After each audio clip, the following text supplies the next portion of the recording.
प्रीतम सुजान मेरे हित के निदान कहो, कैसे रहे प्राण जो अनख असहाय हो।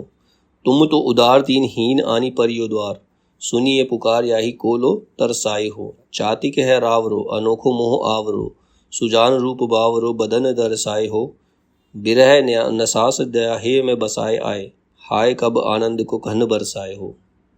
इसकी व्याख्या है, इस छंद में विरहिणी जो है मतलब प्रेमिका जो है प्रिय को संदेश दे रही है, प्रिय को सम्मुखी करने के लिए अपनी वेदना का निवेदन कर रही है, मतलब अपने पास बुलाने के लिए अपनी विरह वेदना का वर्णन कर रही है।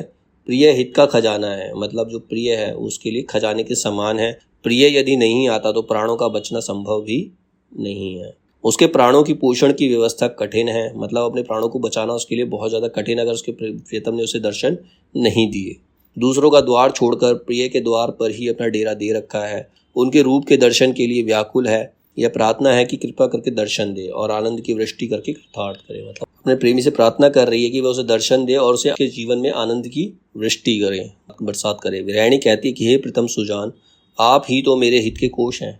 यदि आप ही रूठ कर आने में आलस्य करेंगे तो फिर यह प्राण कैसे जीते रह सकते हैं। प्राणों के पोषण के लिए जिस कोश की आवश्यकता होती है वह तो आपके ही पास है, मतलब प्राणों को पोषण के लिए, मतलब अपने प्राण बचाने के लिए जिस चीज़ की ज़रूरत है वो सिर्फ आपके पास है। ये दीनहीन आपके ही द्वार पर आकर पड़े हैं, मतलब मेरे प्राण जो हैं आपके द्वार पर आके पड़े हैं। आप दर्शन देंगे तो ये बच जाएंगे, नहीं तो नहीं बचेंगे।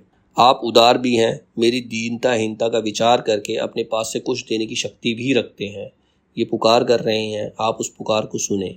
यह निवेदन है, इस प्राण पपैये को कब तक तरसाते रहोगे। पपैया पक्षी होता है, चातक पक्षी होता है जो स्वाद की बूंद की प्रतीक्षा ही करता रहता है। चातक जो होता है यह तो आपका ही चातक है, किसी दूसरे के द्वार पर नहीं जाएगा। चातक जो है स्वाति नक्षत्र की बूंद के अलावा कोई पानी पीता ही नहीं है। यह विलक्षण है और आपके ही मोह के व्याकुल है, तो इसीलिए वो भी अपने प्रेमी के अलावा किसी और चीज को देखना ही नहीं चाहती। जिस प्रकार से चातक जो है स्वाति नक्षत्र की बूंद के अलावा कोई पानी नहीं पीता, वो अपने प्रेमी के बिना किसी और को देखना नहीं चाहती। यह आपके रूप सौंदर्य पर पागल है, केवल आपके मुख की छटा मिल जाए तो इसे संतोष हो जाएगा। आप कब दर्शन देंगे, वह समय कब आएगा जब आप हृदय से दया करके इसके विरह का, इसके ताप का नाश करते हुए आनंद के घन की वृष्टि करेंगे, मतलब आनंद के बादलों की वर्षा मुझ पर करेंगे और मुझे आनंदित करेंगे। ना केवल दर्शन देंगे अपितु रस की वृष्टि भी करेंगे। खाली दर्शन ही नहीं देंगे, मुझसे बात भी करेंगे। दोस्तों, इस छंद में परमार्थिक अर्थ का भी संकेत मिलता है। मतलब इसमें एक तो प्रियतम जो प्रेमिका अपने प्रिय से भी कह सकते हैं और एक भक्त जो है अपने भगवान से भी कह सकता है। जब तक भगवान उसे दर्शन नहीं देंगे उसे कुछ भी अच्छा